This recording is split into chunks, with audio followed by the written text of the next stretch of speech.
Okay, insyaAllah boleh mulalah MC. Boleh.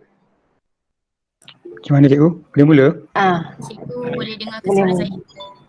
Okey, boleh dengar jelas insyaAllah. Assalamualaikum warahmatullahi wabarakatuh. Allah. Kita mulakan sesi taklimat kita hari ini dengan bacaan Ummul Kitab Al-Fatihah. Bismillahirrahmanirrahim. Alhamdulillahirabbil Ar-Rahmanir-Rahim. Maliki yaumiddin. Iyyaka na'budu wa iyyaka nasta'in. Ihdinas siratal mustaqim. Siratal ladzina an'amta 'alaihim. Maliki yaumiddin. Iyyaka na'budu wa iyyaka nasta'in. Ihdinas siratal mustaqim. Siratal ladzina an'amta 'alaihim. Ghairil maghdubi 'alaihim waladdallin. Saya Siti Lati Syamin, pemimpin rakan sebaya dan merupakan hos bagi taklimat hari ini. Bagi memastikan kelancaran program, para peserta diminta untuk mute mikrofon. Sekiranya ingin memberi respon untuk bertanya soalan, boleh type di ruangan chat. Sila isi borang pendaftaran di link yang disertakan di ruangan chat bagi tujuan isi dan markah merit penyataan. Yang saya hormati guru-guru dan ibu bapa dan yang saya sayangi para pelajar sekalian. Selamat datang ke sesi taklimat. Menghadapi peperiksaan dengan tenang pada hari ini 19 Februari 2021. Akan disampaikan oleh Ustaz Syahrul bin Abu Hassan dan akan disambung oleh Puan Nur Akidah binti Jahaya. Mari kita mulakan slide kita. Saya mempersilakan Ustaz Syahrul bin Abu Hassan untuk memberikan sedikit pengisian.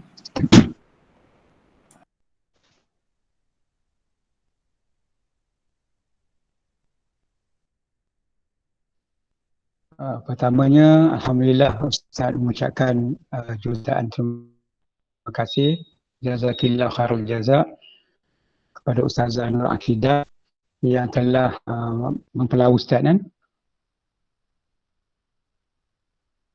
menjemput Ustaz amalan-amalan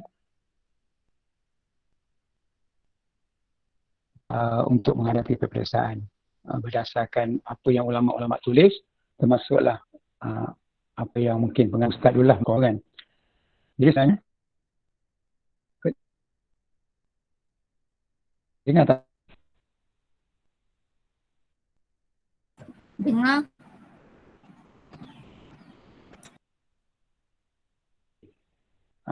Apakah amalan-amalan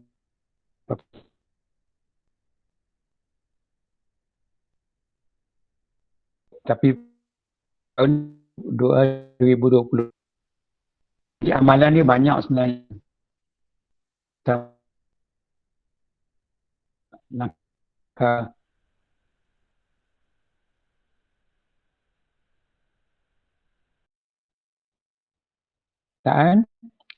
dan selepas kita di perasaan sebenarnya kan yang paling utama sekali ada tiga saya rasa yang paling besar bagaimana kita berjaya menjaga hubungan kita dengan Allah. Itu yang pertama sekali. Dan kita bisa bagi kan tenaga digunakan sepenuhnya untuk tapi orang beriman yang pertama sekali subhanallah. Kalau dia kata ustaz saya menjaga doa saya lebih baik dengan Allah Subhanahu Wa Taala. Sebab hakiki Allah Subhanahu Wa Taala. Yang kedua berlaku dengan manusia. Iaitu yang kedua. Ayah kita. Lepas tu guru kita. Rakan kita. Rakan yang sama. Itulah yang saya tahu utama ini. Apa lagi? Adik-beradik jaga hubungan. Bila rosak hubungan kita dengan ibu kita dengan rakan-rakan dengan adik kita, mungkin akan beri kesan yang mendalam kat hati kita, jiwa kita, diri kita. Kita gagal untuk menjawab dengan jawapan dengan baik dalam peperiksaan. Jagalah kesihatan yang melibatkan berehat masa libur, yang jaga juga pemakanan kamu. Itu kita akan huraikan. Sebenarnya nampak pendek, tapi saya rasa kalau seorang ni sejam juga. Kan? Pertama, Ustaz beritahu kamu bahawa kalau boleh amalan ini bermula daripada pukul 5.30 pagi. Boleh tak? Pukul 5.30 tu dah bangun. Amalan dengan hubungan Allah, dengan tahajud. Ada fikir, tak bangun pukul 5. Boleh 5. Dah bangun dah. Jangan terus tengok not semayang. Orang kan? Sebab Aisyah menyatakan kana Rasulullah sallallahu alaihi wasallam idza hammahu syai' masalah, dia menghadapi satu situasi yang dia terpaksa hadapi, dia tengok sendiri bagaimana Rasulullah akan tunaikan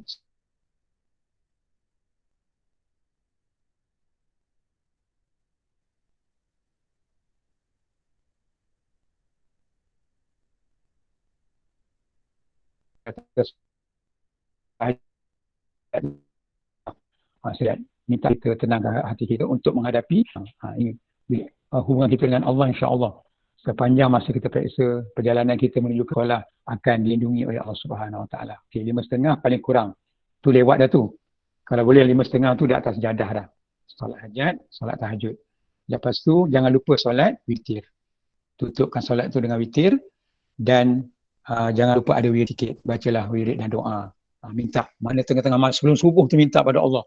Dan itu kan Nabi sebut innallaha kan sesungguhnya Allah Subhanahu Wa Taala turun di langit dunia pada 3/3 malam yang akhir. Oleh itu bangunlah pada 1/3 malam yang akhir itu maknanya sebelum subuh tu, dan Allah Taala kata siapa yang memohon pada dia Allah Taala akan tunaikan. Siapa yang mohon ampun pada dia dia akan ampunkan. Itulah masa paling paling mustajab lah sebelum subuh tu. Jadi berdoalah kepada Allah, ya Allah bukakanlah pintu hatiku pada ni, ya Allah. Ya Allah berikanlah kelapangan, berilah ketenangan untuk aku menjawab kepercayaan pada hari. Minta pada Allah. Jangan nampak yang alah tak payahlah Ustaz, Ana dah baca nota banyak, Ana dah buat nota banyak. Bangun pukul 5.30 tu. Sebab subuh pukul 6.20 kan sekarang ni. Maknanya hampir 40 minit lah kita bermunajat pada Allah. Lepas tu barulah jangan lupa untuk buka subuh kita dengan 2 rakaat solat subuh. Solat sebelum subuh qabliyah. Jangan lupa tu. Dan selepas tu kita bersarapan, kan? Kalau kita sarapan awal lah. Dan jangan lupa sebelum kita keluar rumah, mohonlah restu, doa daripada ibu dan ayah. 2 ni yang paling penting. Adik-adik tak apa, tak payah. Abang-abang tak kisah. Yang penting mak ayah. Terutama juga ibu kita. Sampai ada ulama kata, alangkah baiknya kalau setiap anak tu kalau dia keluar rumah, dia tak pernah lupa ibu ayah dia. Dia niat, sahaja aku pergi periksa ini ya Allah, kerana-Mu ya Allah, dan berikanlah kecemerlangan untuk aku menghadapi periksa ini, supaya bila aku cemerlang nanti, aku dapat menabur bakti kepada ibu dan ayah aku. Masya Allah. Dan biasa anak yang ingat mak ayah, terutama ibu lah, supaya bila aku berjaya nanti ya Allah, aku dapat membalas jasa berbakti pada ibu dan ayah aku. InsyaAllah Allah Ta'ala akan permudahkan jalan kejayaan kecemerlangan tu, insyaAllah. Lepas tu jangan lupa, nanti Ustaz buat nota lah kot, Ustaz buat nota ringkas kan, kalau ada yang tak sempat nak tulis. Yang seterusnya, sebelum keluar rumah, ulama sebut, Nabi ajar kita jangan lupa baca doa keluar rumah. Ingat tak baca doa keluar rumah? Kan? Yang bismillahirrahmanirrahim, Allah la hawla wa la quwata illa billah. Itu doa tu jangan lupa sekali. Yang mana kita sebut apa doa tu, yang kita sebut antara dalam doa tu, Allahumma inni a'udzubika an adilla au udalla au azilla au la au ajhala au yujhala alayya. Itu kan, ataupun sebelum tu ada lagi azilla au am au uzlama au ajhala au yujhala. Ya Allah, aku berlindung daripada kamu daripada sesat dan disesatkan. Kita sendiri sesat ataupun kita disesat oleh orang lain. Ya Allah, aku minta pada kamu, ya Allah, janganlah aku dizalimi ataupun aku terzalim, menzalimi atau aku dizalimi. Dan ya Allah, aku minta padamu ya Allah agar aku tidak bodoh dan tidak diperbodohkan. Dan minta doa ini pada Allah Subhanahu Wa Taala. Insya-Allah. Maknanya sepanjang kita periksa itu, kita di bawah lindungan, di bawah bimbingan Allah Subhanahu Wa Taala. Sebab kita dah minta pada dia sebelum kita melangkah keluar daripada rumah. Itu amalan dia. Setiap hari buat macam tu. Terutama hari peperiksaan lah. Lepas tu, baca doa naik kenderaan. Sebab ada orang semangat nak periksa, tiba-tiba bas rosak tengah jalan, kereta rosak. Dah tak apa periksa. Kan? Baca doa supaya Allah Ta'ala selamatkan perjalanan dia sampai ke sekolah. Lepas tu sampai kat sekolah, bacalah istighfar. Istighfar dulu banyak-banyak, selawat, zikir, baca doa, antaranya doa penerang hati. Rabbi syrah li sadri wa yassir li amri wahlul 'uqdatam min lisani yafqahu qawli. Ataupun bacalah doa apa lagi, banyaklah. Allahumma zidna wa la tanqusna wa akrimna wa la tuhinna wa atina wa la tahrimna wa athirna wa la tu'thir alaina. Tu nanti Ustaz tulislah kalau Ustaz sempat doa-doa ni baca. Allahumma zidna ilma warzuqna fahma. Kan banyak semua yang senang-senang. Allahumma alhimni thawab fil jawab. Senang, ya Allah ilhamkan pada aku ya Allah untuk aku dapat jawab yang betul-betul. Kan? Bila aku mula menjawab. Mana kita jawab jawapan yang tepat. Sebab ramai orang menjawab, tapi tak apa-apa dia jawab kan. Lain soalan tanya, lain yang dia jawab. Jadi kita pastikan kita jawab yang betul-betul tepat seperti mana yang diajar oleh Allah. Dalam akal kita, dalam minda kita, kita dapat menjawab dengan tepat. Allahumma alhimni as-sawaba fil jawab. Ulama ajar kita jawapan yang tepat. Ataupun doa Allah mafaqihni fiddin wa alimni ta'wil. Ya Allah, berikanlah aku ilmu yang jitu, yang mantap, kan? Dan ilhamkan pada aku dengan ilmu jugalah. Ada kata hadis dan sebagainya, supaya kita dapat menjawab dengan jawapan tepat. Banyak ni, amalan-amalan doa ni banyak. Kalau Ustaz nak baca terlalu panjang lah, kan? Lepas tu yang kedua, Ustaz sebutkan tadi, jangan lupa sepanjang peperiksaan ini, mungkin ada kata Ustaz, saya dah jaga dah hubungan saya dengan mak ayah saya. Kalau boleh, sepanjang peperiksaan ini jagalah hubungan kita dengan ibu dan ayah kita. Ada yang cantik, alhamdulillah. Semua doa yang tak ada kan. Jagalah hubungan kita dengan ibu ayah kita terutamanya, dan jangan lupa mohon restu mereka, doa mereka. Kalau boleh salam tangan mak tu, cium tangan dia, mak tolong doakan Siti Syahmin mak. Siti Syahmin nak periksa mak. Kan? Mak doakan kejayaan Syahmin. Sehingga Syahmin menjadi anak yang salihah. Kan? Dunia dan akhirat. Kita bertemu dengan mak kat dunia ni, biarlah Syamim pun nak bertemu dengan mak di akhirat nanti dalam syurga Allah berkat doa ibu. Lepas tu kalau ayah ada, jumpalah ayah nanti ayah kecil hati pula. Wah, ajuhnya anak aku tak nampak pula kan. Jumpa ayah, minta doa pada ayah. Ya kan. Selama ni ayah banyak berkorban untuk Syamim. Syamim minta ayah doakan. Syamim cemerlang. Betul, Ustaz dah tengok banyak kawan Ustaz yang baik hubungan mak ayah ni. Sekarang ni memang cemerlang hidup dia. Dah berkahwin bahagia, dapat anak bahagia kan. Lepas tu dah tua bahagia dan sebagainya. Sampailah ke akhir hayat dia. Jadi jagalah hubungan kita dengan ibu ayah kita. Ya, pastikan kita taat, patuh, ikut perintah mereka dan banyakkan berbakti pada ibu ayah. Jangan bila peksa ni, mak ayah kena faham lah juga. Tapi jangan langsung letak jawatan. Langsung tak tolong. Makan, letak pinggan, mak basuh. Kan? Nak pergi sekolah pun, dia mak yang sibuk gosok. Kalau boleh janganlah bebankan mak. Kecuali mak tu volunteer lah. Dia nak berkhidmat untuk anak dia peksa. Tapi jangan serah bulat-bulat pada mak sampai mak tak mampu nak buat. Kalau mana kita boleh buat, kita buat. Kan? Berbaktilah pada ibu dan ayah. Lepas tu jangan sekali-kali mengecilkan hati mereka, mengguris hati mereka. Bahaya. Sebab kalau mak tergurih hati dia, dia kata sudahlah Syamim, kan bersungguh-sungguh belajar tapi kau kecilkan hati aku. Kan? Takut-takut mak doakan tak baik untuk kita. Jadi pastikan jangan sampai kita mengecilkan hati ibu dan ayah kita. Jangan sampai mereka terasa hati. Sebab Nabi kata apa? Ridallahu fi ridal walidaini wa sukhtullah fi sukhtil walidain. Redha Allah terletak pada redha ibu dan ayah kita. Dan kebencian Allah, kemarahan Allah terletak pada kemarahan ibu dan ayah kita. Pastikan ni ada sahih kan? Okey. Kemudian yang keduanya, yang paling penting juga masa kita kat sekolah, kita bersama dengan cikgu, pastikan kita juga mendapat restu guru-guru kita. Minta cikgu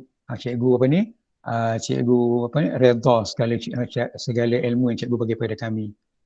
Jangan sampai cikgu tak redha. Sebab Ustaz pernah tengok cikgu yang marah pelajar sampai dia kata cikgu tak redha ilmu yang cikgu bagi selama ni. Takut Ustaz tengok cikgu cakap macam tu. Kan? Cikgu tak redha, kata cikgu benci kamu. Kamu penghajar sangat, cikgu tak redha. Jangan sampai macam tu. Jadi kalau ada pelajar dia merasakan dia pernah mengecilkan hati cikgu, pergi jumpa cikgu akidah kan tuan cikgu. Saya pernah kecil hati cikgu kan. Minta maaf cikgu restukanlah ilmu cikgu pada saya. InsyaAllah lepas tu keluar soalan-soalan apa pun dia boleh jawab. Cikgu tu dah redha ilmu dia. Lepas tu hubungan dengan adik-beradik jaga. Jangan sampai kita bergaduh adik-beradik, mak bapak kita pening kepala, mak bapak kita doa yang tak baik untuk kita. Dan seterusnya keredaan hubungan kita dengan rakan-rakan kita. Jangan mentang-mentang kita peksa, tengah sibuk study, tengok nota, kawan kita tanya, kita kata boleh belah, sabar ya kan. Tak nak tolong terangkan. Kawan kata tolong sikit nak terang ni, anak tak faham ni. Menyibuklah, kita marah kan sampai akhirnya kawan tu makin hamun kita dalam hati dia mungkin. Tak guna punya kawan dulu aku tolong dia. Sekarang bila peksa ni dia langsung tak nak tolong. Jangan, kita kalau boleh kita bantu dia. InsyaAllah dengan bantuan kita itu Allah Ta'ala akan bantu kita. Sebab Nabi kata apa? Allahu fi auni al-abdi madamal abdu fi auni akhi. Allah Ta'ala pasti sentiasa menolong hamba dia selagi mana hamba tu suka menolong hamba-Nya yang lain. Kita tolong sikit je, Allah Ta'ala tambah kefahaman yang banyak dalam. Dan ini betul-betul berlaku kepada diri Ustaz lah, terutamanya dulu Ustaz masa pengalaman masa peksa kan, dengan kawan-kawan yang Alhamdulillah ni, yang kawan-kawan Ustaz yang hebat-hebat ni, memang pelik berlaku. Bila kita tolong kawan kita bagi nota kat kawan kita tolong terangkan. Masa peksa tu subhanallah itu berlaku pada Ustaz sendiri. Wallahi. Masa kita tak dapat jawab tu, kita termenung, kita tengok kat dinding, keluar jawapan kat dinding. Subhanallah. Tapi tak adalah macam slide tu. Kalau nampak slide tu, cikgu pelik pula. Cikgu yang jaga peksa tu macam mana pula? Kat universiti kan, ada slide pula jawapan pula. Keluar. Subhanallah jawapan tu. Jadi kita tengok kat dinding, siapa pemeriksaan tu datang, kata, you tengok apa kat dinding? Kan? Sebenarnya kita nampak bayangan jawapan tu daripada Allah. Subhanallah. Wallahi. Ustaz tanyakan kawan yang lain, dia pun betul. Mereka pun mengalaminya. Jadi jagalah hubungan dengan kawan-kawan. Kalau dia tanya gini, InsyaAllah Allah Ta'ala akan tunjukkan slide tu kat dinding. Jangan tengok kat tangan, ada orang tulis kat tangan. Tulis dalam baju. Dan pergi kat tandas, cari jawapan dia lantak kat tandas, dia simpan kat tandas, ada tak? Jawapan direct daripada Allah Subhanahu Wa Ta'ala. Allah Ta'ala tolong bagikan.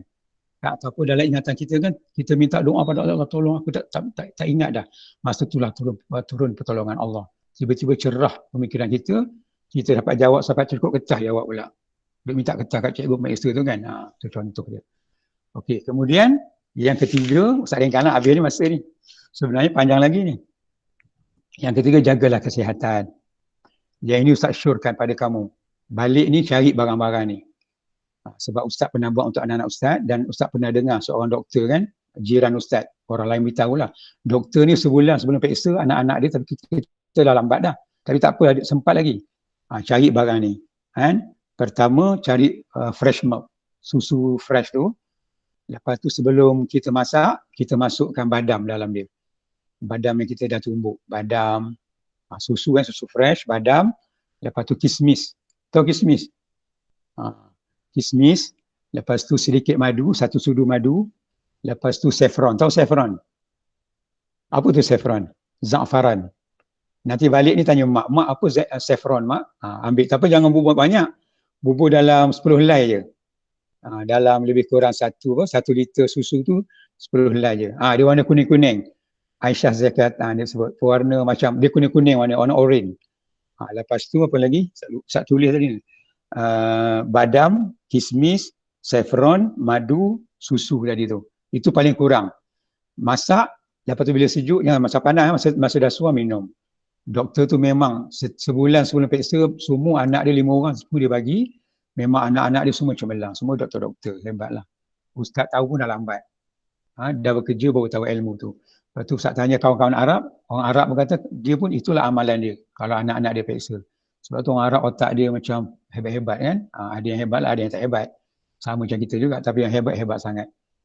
Kan? Jadi minumlah benda tu. Susu, badam, kismis, saffron dan madu.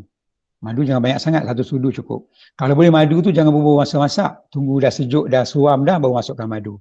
Sebab madu akan rosak dengan kepanasan kan. Kalau boleh dah suam baru masukkan madu. Tak percaya minumlah. Dada kita rasa lapang, otak kita rasa jernih, tenang kan. Sebab makanan yang sihat. Dan elakkanlah ambil makanan-makanan yang tak sihat, junk food dan sebagainya. Elakkan. Kan? Elakkan. Sebab dia akan menyebabkan mungkin kita akan sakit perut dan sebagainya. Lepas tu pastikan cukup tidur dan rehat. Sebab Ustaz ada kawan dulu, dia tak nak rehat. Satu bilik dengan Ustaz dulu. Kan? Tengah malam Ustaz bangun, dia baca buku. Tengah malam buat nota. Sampai yang paling sedih, pengalaman Ustaz lah. Sampai sembahyang subuh, dia tak buat. Sebab nak menghadapi SPM masa tu, sampai subuh pun dia tak mampu nak buat. Sebab dia mengantuk sangat waktu subuh. Akhirnya masa peperiksaan, kertas pertama BM masa tu, saya ingat lagi. Kawan Ustaz, duduk sebelah kiri Ustaz. Dia buka soalan je, tiba-tiba dia menjerit. Dia tu pemeriksa, dia panggil cikgu, dia kata kenapa? Kenapa kertas saya semuanya blank, kosong je? Tak ada soalan. Cikgu tu kata tu soalan tu. Allah Ta'ala tunjukkan. Sebab sepanjang periksa dia tak jaga solat dia, sepanjang sebelum periksa tu, masa periksa tu jadi blank. Soalan ada, Ustaz pergi tengok kan, Ustaz intai dia tengok. Ada soalan tu, dia kata tak ada, Syarul tak ada soalan. Nak soalan baru. Cikgu tu kata pelik awak ni, soalan jelas dia tak nampak, lepas tu dia jatuh. Daripada hari mula pertama periksa sampai habis periksa, dia dekat ward ward sakit jiwa, tekanan jiwa kan. Tu jangan jadi macam tu lah, tu pengalaman Ustaz. Na'udzubillah, jaga hubungan jaga kesihatan, cukup tidur kan. Dan yang keempatnya nanti akan diuraikan oleh orang lepas ni lah. Bagaimana kita menyediakan nota-nota yang lengkap, smart nota. Bukan nota yang banyak, bertimbun-timbun nota, tak tahu mana nak baca. Smart nota, nota tu ringkas, tapi kita tengok je, kita dah tahu dah nak hurai macam mana. Wallahualam, cukup. Rasanya panjang lagi ni, tapi cukuplah sekadar tu. Doa-doa tu nanti Ustaz fikir macam mana cara nak hantar pada kamu. Kan? Yang penting doa tu, masa susah kan, masa periksa susah nak jawab, jangan lupa doa kemudahan. Allahumma la sahla illa ma ja'altahu sahla wa anta taj'alul huzna in syi'ta sahla. Doa tu jangan lupa. Ustaz dah amalkan dekat 10 tahun dah. Memang benda-benda yang pelik-pelik berlaku. Benda yang payah jadi mudah. Wallahualam. Okey, ada tanya sebelum ni? Dah ramai ni. Dah 57 peserta dah. Alhamdulillah. Okey. Ada soalan? Huzaifah Hanafi? Ada tak siapa yang berjaya catat tadi? Sepanjang ni. Ataupun ada yang record? Alhamdulillah lah. Ada doa ni yang panjang begitulah. Tak simpan sana lagi kan. Allahumma zidna wala tangkusna wa akrimna wala tuhinna wa atina wala tahrimna wa athirna wala tu'thir alaina. Doa ni memang antara doa yang mustajab. Kalau kita baca, Allah Ta'ala pasti akan bantu kita. Kalau kita yakinlah. Okey. Ada nak tanya? Cikgu Akidah? Okey. Apa tu, tak ada apa. InsyaAllah yang slot kita hari ni direkod lah. Okey, Alhamdulillah. Okay. So boleh send lah kat orang. Okey. Boleh ni. Okey, cukup. Setakat ini tak ada Ustaz. Okey, Alhamdulillah. Yang penting jaga hubungan tiga tu. Jaga tiga perkara. Hubungan dengan Allah, hubungan dengan manusia, yang ketiga jaga kesihatan. Dan dalamnya macam-macam tu kan, doa-doa tu. Okey, sekian saja. Wabillahi taufiq wal hidayah. Wassalamualaikum warahmatullahi wabarakatuh. Terima kasih kepada Ustaz Syahrum atas pengisian kongsi tadi. Saya menjemput Pegawai Kaunselor Sekolah Menengah Islam Al-Amin Gombak, Puan Nur Akidah binti Cahaya untuk memberi sedikit pengisian. Cikgu. Assalamualaikum.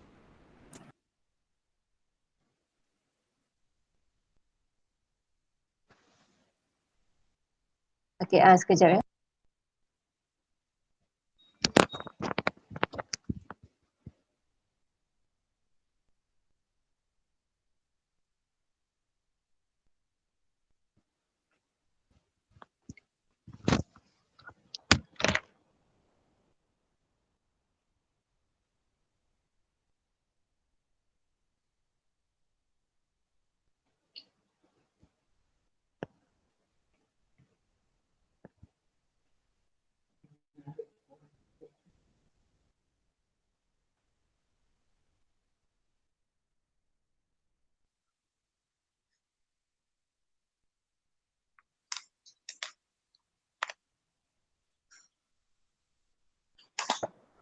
Slide cikgu boleh nampak ke?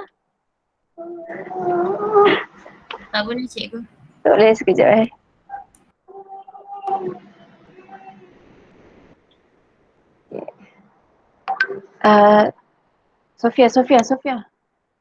Sofia.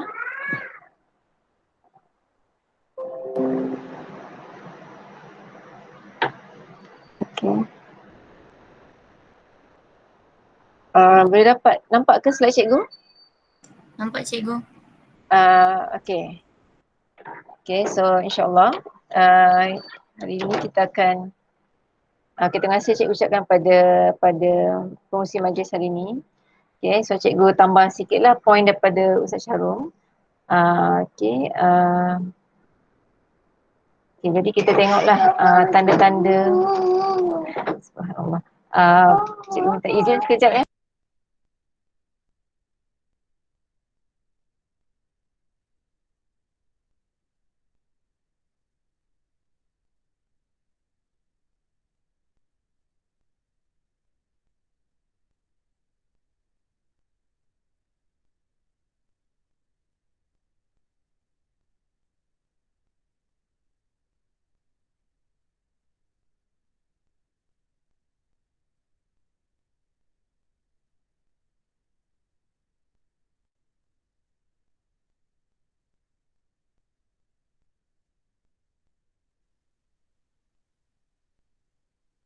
Nampak slide cikgu tak? Nampak cikgu. Okay, so kita tengok dulu okay, sebelum tu ada beberapa 4 perkara lah yang cikgu akan kongsi dengan semua. Okay, so kita tengok dulu perkataan yang biasanya kita sebutlah kalau berasa gementar dalam peperiksaan ni kita panggil test anxiety, okay? Okay, so apakah tanda-tanda seseorang itu mengalami test anxiety? Okay. Okay. Kalau kita mengalami kebimbangan lah, macam ada yang antaranya yang Ustaz Syahrum ada sebut tadi, contohnya macam going blank kan, tengok kertas soalan and then tak boleh fokus tu, antara contoh-contoh lah seseorang tu sedang mengalami test anxiety. Okay. So apakah antara tanda-tanda yang biasanya dialami? Okay, pertama tu yang going blank kedua trouble concentrating, ada sukar untuk concentrate. Okay, rasa overwhelmed tu macam rasa bingung. Okay, kemudian ada yang berfikir bahawa saya tak dapat melakukannya. Okay, ada juga perubahan pada degupan jantung lah. Okay. Dan mungkin ada kesukaran untuk bernafas. Okay. Ada juga yang tahu jawapan lepas dah test. Dah keluar daripada dewan baru dia teringat jawapan. Oh, patutnya jawapan untuk soalan yang ni macam ni sebenarnya jawapan dia. Okay. So mungkin kita pernah mengalami tanda-tanda ni lah. Okay, tapi cikgu just kongsi lah. Okay. Kemudian ada yang berasa fikiran-fikiran macam kalau saya fail bagaimana. Okay. Dan juga ada yang berasa masa dia buat exam tu dia buat tu lebih teruk daripada latihan yang dia pernah buat sebelum ni. Okay. Okay. So pentinglah topik hari ni sebab cikgu nak kita semua dapat mengetahui yang anxiety atau kebimbangan semasa peperiksaan ni sebenarnya tidak sihat lah dan dia boleh mengganggu prestasi kita sebenarnya, okay, semasa menjawab peperiksaan dan secara khusus secara umumnya kesihatan kita lah. Okay. Apa faktor-faktor dia sebenarnya, apa punca yang menyebabkan test anxiety ini berlaku. Okay. Sebelum cikgu teruskan, kalau kata ada soalan boleh terus tanya ataupun kalau ada lag ke suara cikgu tak jelas ke boleh inform cikgu. Okay. Okay, kita teruskan. Risau tentang prestasi peperiksaan dan ujian yang lalu. Contohnya lah kita katalah subjek BM lah kan. Mungkin sebelum ni masa trial kita dapat B atau C kan, ataupun D contohnya lah kalau ada. So kita dah mula takut. Okay, sebelum ni peperiksaan saya dapat D. Mungkin untuk test ni pun, untuk exam ni pun saya akan dapat result yang sama juga. Contohnya. So itu antara pemikiran yang boleh berlaku lah. Antara yang berlaku juga faktor yang menyumbang kepada anxiety ni adalah bila kita berfikir apa kawan saya sedang buat, apa kawan saya sedang study sekarang ni. Kalau di rumah lah, kalau sedang buat ulang kaji lah. Kalau sedang peperiksaan, mungkin ada yang bertanya apa soalan yang kawan saya sedang buat ni. Mesti kawan saya lebih bersedia berbanding saya. Okay. Dan juga ada yang berfikir tentang kesan jika dapat keputusan yang teruk. Kalau saya dapat keputusan yang teruk ni, nanti saya tak dapat masuk IPT yang saya minat ataupun saya tak dapat sambung pada bidang yang saya nak masuk kan. Saya mungkin tak dapat beasiswa contohnya lah. Ataupun saya malu ke nanti sepupu-sepupu saya yang ambil exam sama ni nanti result dia orang lebih baik kan. So itu antara fikiran-fikiran yang sebenarnya boleh menyumbang kepada rasa bimbang lah test anxiety tadi ni. Okay. Sebab kita masa kita jawab exam, kita tak tahu lagi sebenarnya apa soalan tu bagaimana kan, adakah kita mampu atau tak untuk jawab kan. So bila kita berfikir kita akan dapat result yang teruk ni sebelum menjawab soalan tu sebenarnya ia tidak sihat lah. Okay. Dia boleh menyumbang kepada anxiety, kebimbangan. Okay. Dan juga antara faktor lain adalah apabila faktor lain seseorang itu mengalami test anxiety adalah seseorang itu kurang bersedia. Okay, kurang bersedia tu kita boleh nampak tanda-tanda dia lah. Macam yang Ustaz Syarul ada sebut tadi kan, berjaga malam sebelum peperiksaan kan. Contohnya belajar sampai pukul 3 pagi, 4 pagi, kemudian pukul 6 nak bangun subuh pula kan. So rehat yang dia dapat tu 2 jam je dan tak cukup lah. Okay. Ada juga yang lemah mengurus masa dan juga tabiat belajar yang lemah. Tabiat belajar ni macam tadilah Ustaz cakap kan, kalau kita belajar ni kita kena buat nota, kena ada jadual belajar.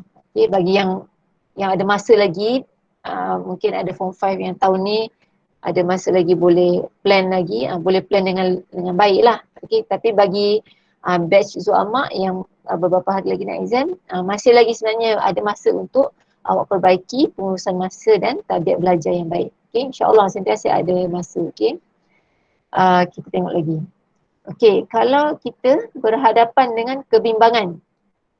Okay, jika terlalu gelisah, alih fokus anda dari rasa takut kepada apa yang anda perlu lakukan. Okay, bila kita dah dapat kertas soalan tu, kertas soalan dah ada atas meja, kita cuba dengan arahan pengawas peperiksaan tu dengan baiklah. Contohnya tulis nama dulu, pastikan anda dapat kertas peperiksaan yang betul kan. Bilangan soalan tu cukup. Apa lagi?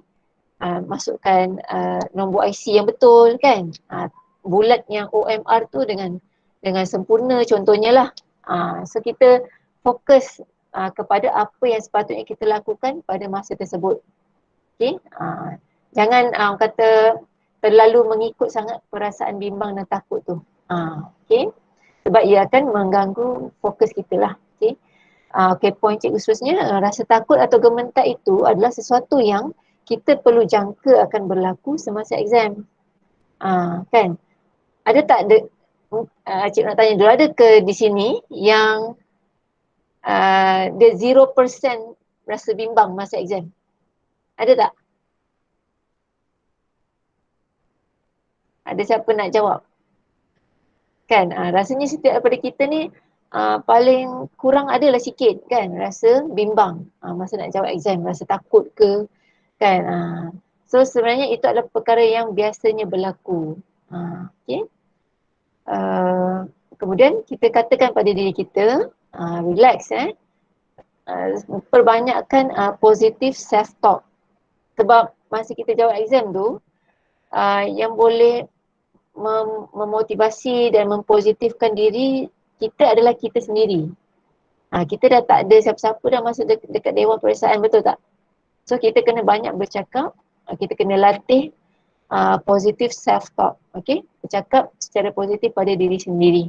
Okay, relax, anda masih dalam keadaan terkawan. Okay, kemudian bernafas secara perlahan dan dalam.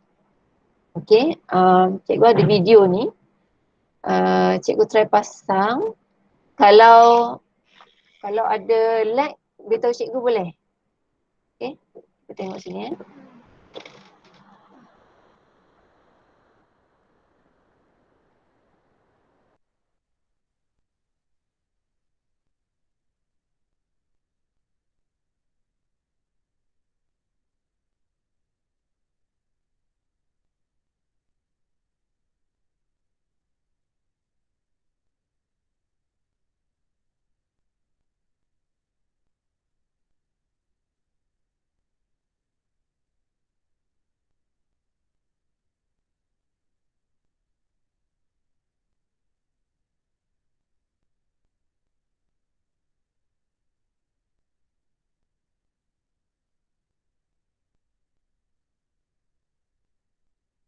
Alamak. Okey, jap. Cikgu tak dengar suara. Tak dengar suara. Yang video tu dengar tak? Tak. Tapi video tu gerak macam biasa. Okey, cikgu try. Quick Calm is a deep breathing exercise designed to calm you down quickly during or after suddenly stressful events, such as presentations, arguments, panic episodes, exams, and traffic jams. Quick Calm can also rapidly restore focus and concentration. When I count to 3, I'd like you to take a deep breath in and hold the breath for about 3 or 4 seconds. And while you're holding the breath, think to yourself, I am warm. And then I'll ask you to exhale and think, I am calm. Here we go. 3, 2, 1. Take a deep breath in and hold. Think, I am warm. And exhale. Think, I am calm. The reason we believe that Quick Calm works to reduce stress is that when you take a deep breath in, your diaphragm stimulates the nerve in your neck called the vagus nerve. It runs from your chin down to your heart. And when the vagus nerve is stimulated, it sprays chemicals, hormones onto your heart. It tells your heart to slow down. When heart rate decreases, breathing rate decreases, sweating goes down, muscle tension lessens, and you feel better. Doing 3 or 4 repetitions of this breathing and relaxing technique will help you to calm down quickly.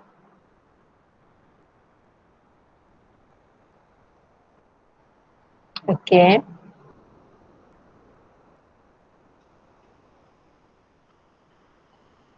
Okay, so tadi okay, jadi boleh tengok tak video tadi tu? Boleh cikgu. Okay, so daripada video tadi sebenarnya dia nak mengajar kita lah kalau kita kawal pernafasan, dia akan memberi signal pada badan kita yang kita sedang relax. Okay, memberi signal pada otak kita lah bahawa kita sedang relax. Okay. Okay.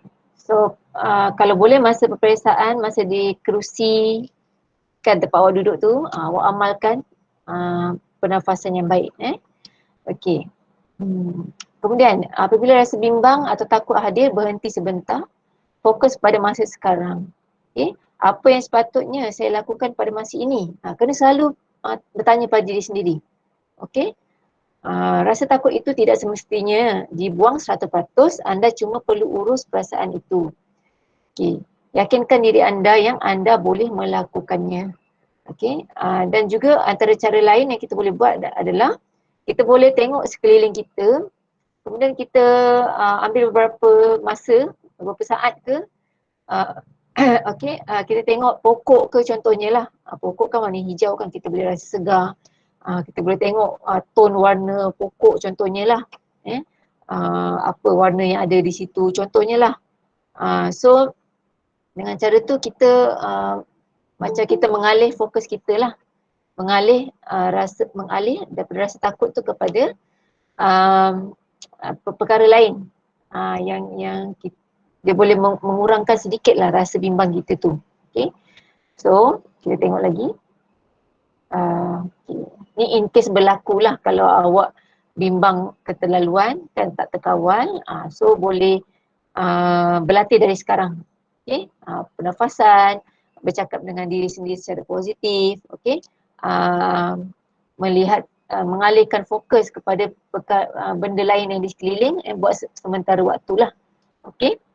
Kemudian kita tengok juga, okay, kita tengok pula jenis persediaan. Okay, persediaan yang perlu ada. Kan tadi cikgu ada katakan antara faktor yang menyumbang kepada test anxiety adalah apabila seseorang itu kurang bersedia. Okay, jadi bagi orang yang untuk persediaan jangka masa panjang, okay, kalau ada masa yang mungkin sebulan ke 2 bulan, ni bagi mereka yang ada masa lagi lah sebelum peperiksaan kan. Ni tak semestinya di peringkat sekolah. Apa yang cikgu share hari ni untuk awak akan datang di peringkat universiti pun awak boleh amalkan lah. Okay. Jangka masa panjang ni, kalau kita ada masa lagi untuk peperiksaan, kita lihat semula ujian dan exam yang lepas. Okay. Koleksi soalan SPM ataupun koleksi apa-apalah ujian, peperiksaan dan lain-lain. Kemudian boleh lihat nota belajar setiap hari selepas kelas. Okay, bila kita buat nota belajar tu, masa kelas kita buat nota, okay. Lepas kelas pun kita perlu peruntukkan masa sedikit untuk membaca semula nota kita. Okay. Kemudian kerapkan membaca sebab lebih kerap kita membaca lebih mudah kita mengingatlah. Okay. Dan sertai kumpulan belajar. Okay. Bagi jangka masa pendek, okay, cikgu pecahkan kepada 3 bahagian lah. Okay. Untuk seminggu sebelum exam. Okay, kalau kita ada gap lah, gap paper ke seminggu sebelum, kita boleh buat jadual belajar. Okay, jadual yang cikgu tunjuk ni adalah gap sejam-sejam. Okay, nampak tak pembahagian dia ada pagi, tengah hari, petang dengan malam kan. Okay. So kalau tadi Ustaz Syarul kata bangun 5.30 kan, jadi bolehlah kita awalkan sedikit yang jadual pagi tu. Okay. Dan kalau waktu belajar yang sebaiknya adalah 40 ke 50 minit. Okay, yang betul-betul fokus, yang tak terganggu dengan handphone, dengan YouTube dan lain-lain tu. Okay. 40 minit yang betul-betul fokus, 50 minit. Kemudian 10 minit awak rehat. Okay, rehat tu bolehlah nak makan snack ke, jalan-jalan sekejap ke. Okay. So inilah jadual ni perlu ada lah sebenarnya. Okay. Okay. Ini cikgu kongsikan bagaimana ingin menjadikan belajar sendiri itu lebih produktif. Okay. Kita perlu pelbagaikanlah cara kita belajar. Pelbagaikan tu boleh jadi kita buat nota, kita ada flashcard ke, kita bertanya kawan, bertanya guru, okey, kita tengok video yang berkaitan, okey, boleh buat latihan, siapkan homework ke contohlah. So pelbagai cara sebenarnya kita boleh belajar. Okey. Dan juga pelbagaikan subjek lah. Bukannya hanya fokus pada satu subjek saja. Okey. Dan juga yang cikgu nak share juga tentang buat nota tangan sebenarnya, buat nota sendiri. Sebenarnya nota menggunakan tulisan tangan tu lebih baik daripada tulisan nota digital sebenarnya. Okay, sebab bila kita nak menulis nota dengan tangan, otak kita memproses apa yang kita nak tulis, dan memori kita lebih kuat lah bila kita tulis menggunakan tangan. Okay. Okay. So kita juga boleh test yourself regularly kan. Kita boleh uji diri kita lah. Kita buat latihan ke, buat ujian topikal. Okay. Okay. So kita boleh tahu berapa persen kita menguasai sesuatu topik. Okay. Kita boleh juga membaca dengan suara yang kuat. Okay. Dan juga ambillah masa untuk berehat. Okay. Macam cikgu cakap tadi lah, 40 ke 50 minit belajar, kemudian 10 minit tu rehat. Okay. Okay, kemudian kita tengok apa dia. Sehari sebelum awal exam, buat sesi ulang kaji ringkas. Okay. Dan kemudian dapatkan 6 hingga 8 jam tidur. Okay. So sebenarnya apa yang berlaku bila kita tidur dengan baik, okay, memori kemampuan untuk kita mengingat akan disimpan dengan baik lah. Sebenarnya ia penting untuk pelajar. Okay. Dan juga kita mampu untuk concentrate dan memberi perhatian. Okay. Dan juga badan kita akan lebih sihat lah, tak ada rasa lenguh-lenguh. Kan. Kemudian kadar metabolism kita lebih tinggi, lebih baik. Okay. Tak adalah isu berat badan yang isu berat badan lah. Okay. Akan normal lah berat badan tu. Okay. Dan juga akan mendapat kesihatan fizikal dan mental yang baik. Okay. So awak boleh google lepas ni berkenaan sleep hygiene. Okay, tapi cikgu share dulu. Sleep hygiene ni penting. Maksudnya nak tidur tu kita memang perlu membetulkan semula tabiat tidur kita. Okay. Kalau siapa yang sebelum ni ada suka minum kopi atau teh sebelum tidur, so sebenarnya 6 jam sebelum tidur tu awak perlu elakkan daripada kopi dan teh. Sebab dia akan menyukarkan kita untuk tidur dengan lenen lah. Okay. Dan juga elakkan makan yang berlebihan, makan minum berlebihan. Okay. Dan jadual tidur tu perlu betul lah. Kalau kita memang tidur pukul 10 malam, so the next day tu pun 10 malam juga, the next day pun 10 malam. Okay. Tidur 10 malam, pukul 5:30 pagi bangun contohnya kan.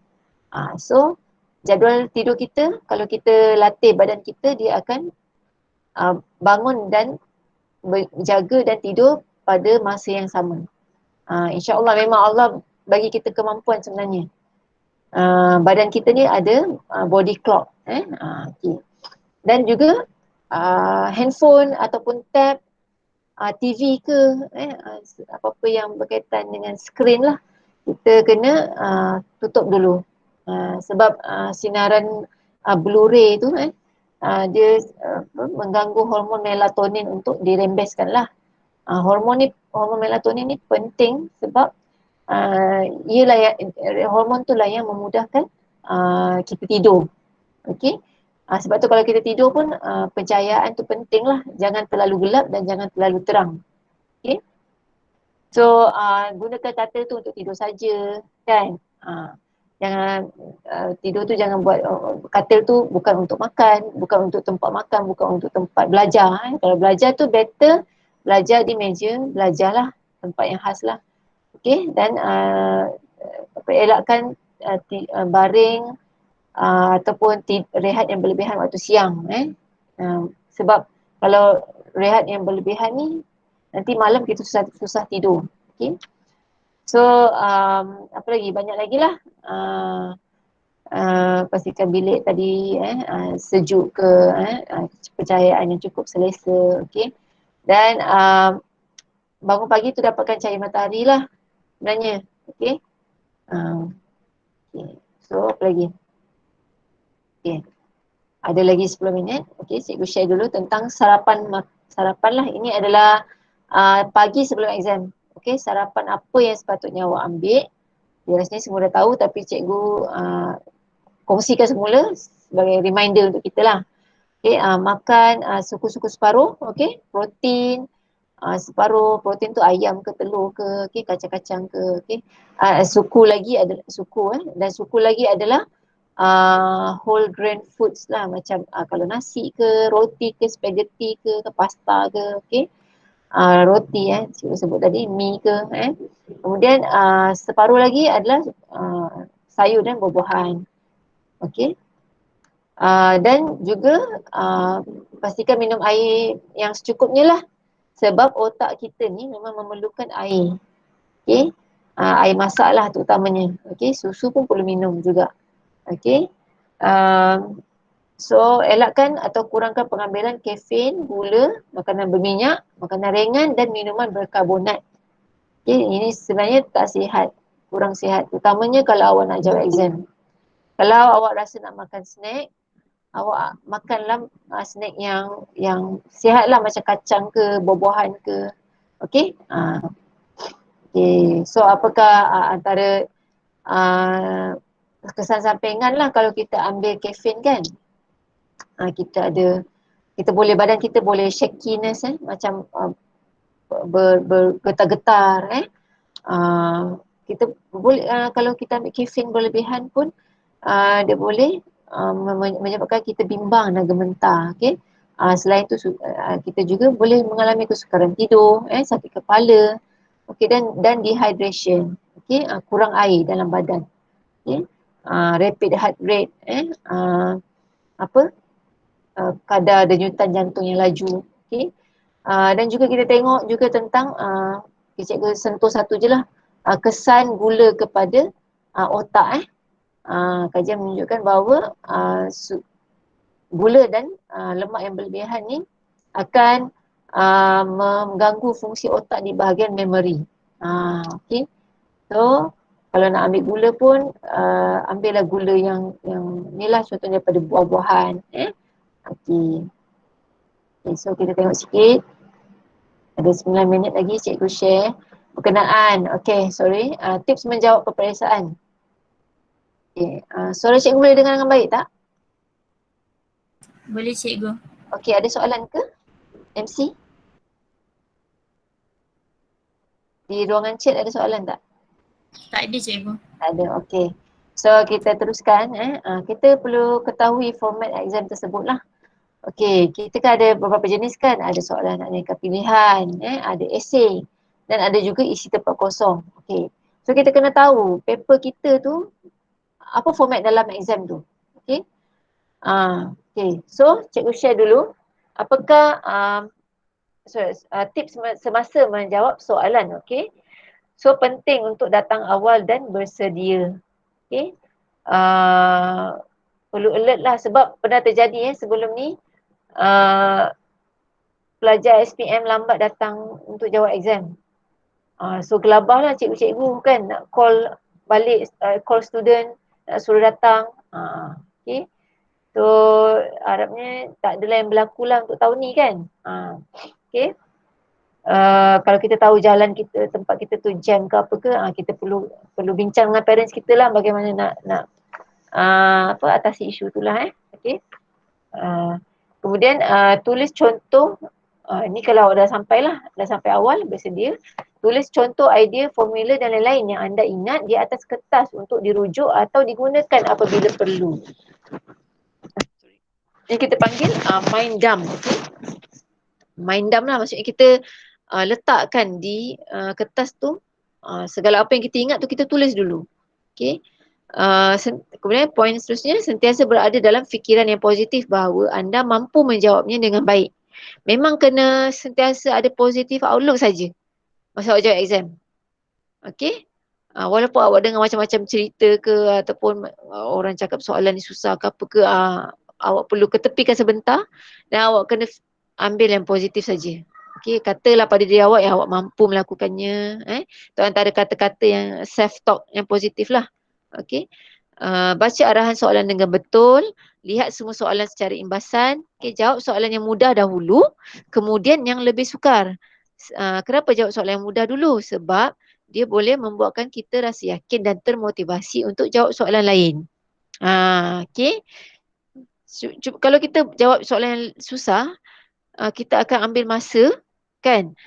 Yang mungkin kita fokus kat situ saja dan dia akan buatkan kita rasa lemah semangat nak jawab soalan yang lain-lain. Okay. So trik dia adalah awak jawab yang mudah dulu. Okay. Kemudian urus masa menjawab mengikut nilai markah. Kalau soalan tu 5 markah, awak allocate lah masa yang sedikit, kan? Mungkin 5 atau 10 minit contohnya. Kalau soalan tu 30 markah atau 20 markah, awak perlu allocate masa yang lebih banyak. Okay. So seterusnya kita perlu tulis dengan kemas dan jelas. Okay. Kalau handwriting awak kurang baik, kurang jelas, mungkin cikgu pernah komen sebelum ni, so ada masa lagi sebenarnya untuk perbaiki. Boleh je awak Google di YouTube cara mengamalkan handwriting yang betul. Okay. Okay. Kemudian jangan biarkan soalan tidak berjawab. Okay. Sebab kadang-kadang soalan ni kalau kita jawab satu paragraf pun dia ada markah kat situ. Okay. Ataupun jalan kerja kalau matematik, kan, kalau kita jawab sikit pun dia ada markah lah kat situ. Okay. So dan seterusnya tandakan tanda soal pada soalan yang anda tidak tahu menjawabnya dan kembali semula ke soalan tersebut kemudian. So bila awak buat tanda soal tu pada nombor soalan, kita akan lebih nampak lah. Okay. Berbanding kalau kita tak buat apa-apa tanda dekat soalan tu. Okay. Sebab kalau kita dah bimbang contohnya, dah masa pun dah tak cukup, kita dah gelabah, kan. So bila kita dah buat tanda tu, mungkin kita boleh ternampak, oh yang ini tak buat lagi. Contohnya. Okay. Kemudian kita semak semua soalan dan jawapan sebelum kita serahkan kertas soalan tu ataupun sebelum tamat menjawab. Okay. Dan anda telah pun bersedia dan telah belajar bersungguh-sungguh. Okay. So sebelum tu cikgu nak tambah sikit. Okay, sebenarnya ada beberapa tips lah untuk jawab esei. Okay, kalau soalan tu soalan esei. Okay, sorry, excuse me. Okay, sorry. Okay, sorry, sebelum tu.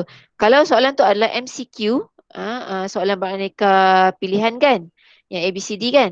Okay, kita boleh circle or underline important words in the item. Okay, kita tengok soalan dan kita buat garis pada soalan tersebut. Okay. Apa kehendak soalan, kita kena gariskan. Okay. Baca semua soalan dan pilihan yang ada lah sebelum kita pilih. Jangan kita terus nampak satu jawapan kita terus tanda. Kan, kita kena tengok dulu A, B, C, D tu. Okay. Kemudian kalau ada jawapan yang kita memang rasa tak betul, kita cross out je. Dah tak payah fikir dah. Sekarang kita fokus pada yang betul saja. Okay.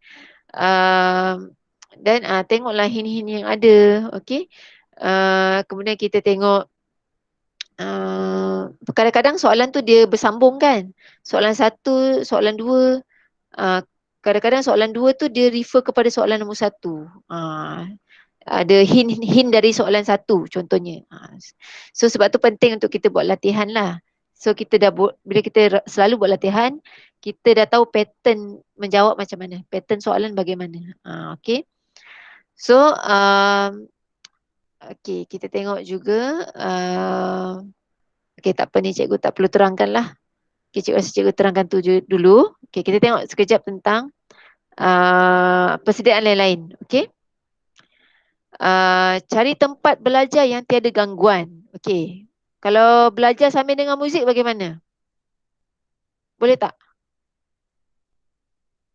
Siapa nak jawab? Boleh ke belajar sambil dengar muzik?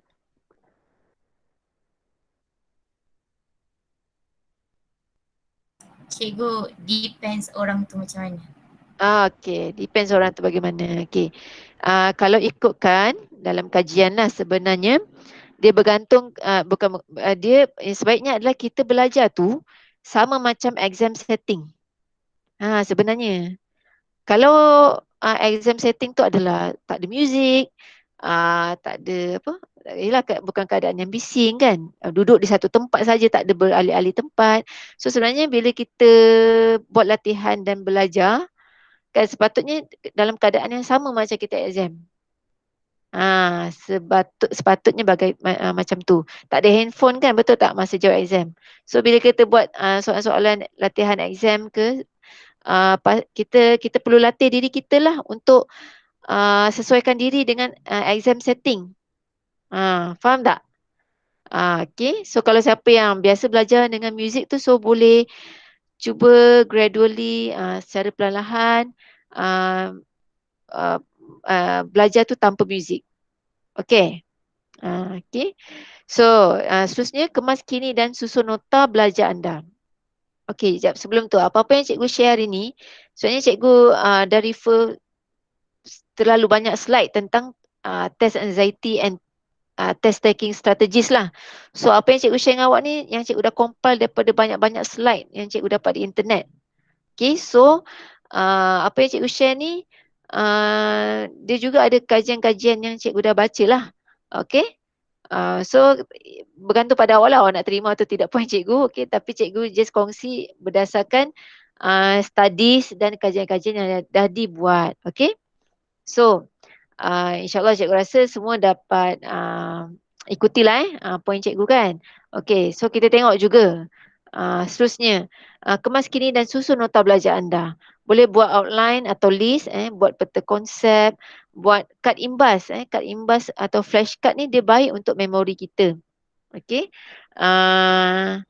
Dan juga buat masa sekarang ni penting untuk kita bagi batch Zuhur Ahmad lah. Untuk ada output learning. Sekarang ni bukan untuk input. Input tu maksudnya kita belajar benda yang baru kan. Kalau output ni dia lebih kepada apa yang kita dah belajar, kita keluarkan. Kita mengeluarkan kembali apa yang kita dah hafal, apa yang kita dah belajar. Kita buat latihan lah, output kita buat latihan, kita tulis nota sendiri. Tu contohlah, tu adalah output learning lah. Okay. So, kumpulan belajar, terang atau ajar bahan pelajaran pada rakan. Okay. Kemudian tanya soalan pada rakan atau guru dan bandingkan nota anda dengan orang lain. Okay. So, mungkin ada poin-poin kita yang kita tak masukkan contohnya kan. So, bila kita tengok nota orang lain tu, kita boleh tambahkan poin kita. Tapi kita belajar, kita guna nota yang kita buat sendiri. Sebab kita yang lebih faham apa yang kita tuliskan. Kalau orang tulis, kita tak faham, betul tak? Okay. So kita tengok pula kalau soalan esei. Okay. Cikgu share 2-3 sajalah daripada 10 tips ni. Okay, kita kena tengok dulu apa. Kita jawab soalan tu berkaitan dengan topik esei lah yang kita jawab tu. Okay, jangan buat esei yang di luar daripada topik yang kita dah pilih. Faham tak? Maksudnya kita kena konsisten bila kita jawab esei tu. Setiap paragraf tu konsisten topik yang sama. Okay. Rasanya cikgu bahasa Inggeris awak ataupun cikgu bahasa Melayu awak dah kongsi kan pelbagai tips untuk esei kan. Okay. So rasanya cikgu tak perlu sentuh banyak tentang ni. Okay. Okay, dan tapi cikgu nak sentuh tentang beri perhatian pada kehendak soalan. Kalau memang perlukan membuat number, awak buat number kalau ada lah. Okay. Dan juga penting sekali yang ke-10 tu pengurusan masa. Itu sebenarnya yang paling penting. Okay. Sebab esei ni biasanya markah dia banyak kan. Kadang-kadang orang spend masa sampai terlalu sikit ataupun terlalu banyak masa di esei. So kena memang betul-betul buat latihan praktis seperti dalam exam setting. Okey. Dengan tu insya-Allah kita boleh mengawal rasa bimbang tu dan kita boleh menghadapi peperiksaan dengan lebih baik dan tenang. Okey. Rasanya itu saja daripada cikgu. Okey, cikgu serahkan kepada MC. Jutaan terima kasih diucapkan kepada Ustaz Syarum dan Cikgu Nur Akidah. Semoga dengan perkongsian tadi kita semua dapat mengamalkannya di rumah. InsyaAllah kita semua akan berjaya untuk menghadapi SPM nanti. Jadi sekali lagi diingatkan untuk isi borang yang ada di ruangan chat. Saya mengucapkan terima kasih bagi yang sudi meluangkan masa bersama pada hari ini. Semoga dapat berjumpa lagi di masa akan datang. Kita tutup program hari ini dengan tasbih kafarah dan surah Al-As.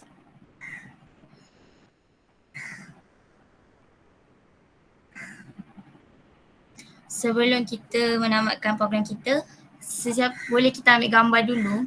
Siapa yang tak ada masalah dengan dengan ni kamera, boleh buka kamera. Okey, jom. Terima kasih Ustaz Syarum. Siapa lagi? Iman Haji, Manis Kausar, Fatimah, Faris, Adriana, siapa tu? Ayas Huzaifah, Syafiqah, Nurin, Irham, boleh ke buka video?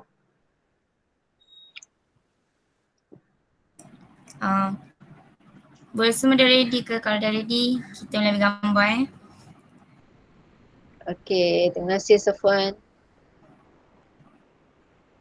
Ada lagi ke yang nak buka kamera?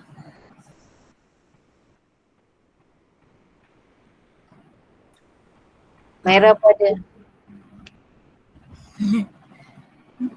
Okey. Ada lagi siapa nak buka? Kalau dah ready kita boleh ambil gambar sekarang 1, 2, 3. 1, 2, 3. Nak buat freestyle ke? 1, 2, 3. Okey. Sekian, terima kasih. Okey, selamat berjaya. Assalamualaikum warahmatullahi wabarakatuh. Waalaikumsalam warahmatullahi wabarakatuh.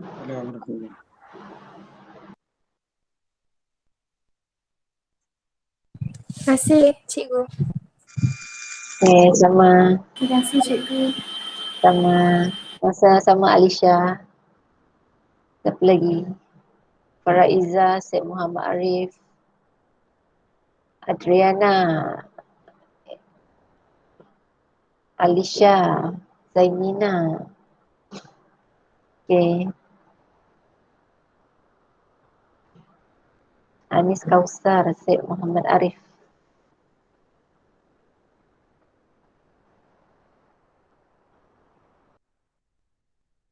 Alisha, bye-bye. Assalamualaikum.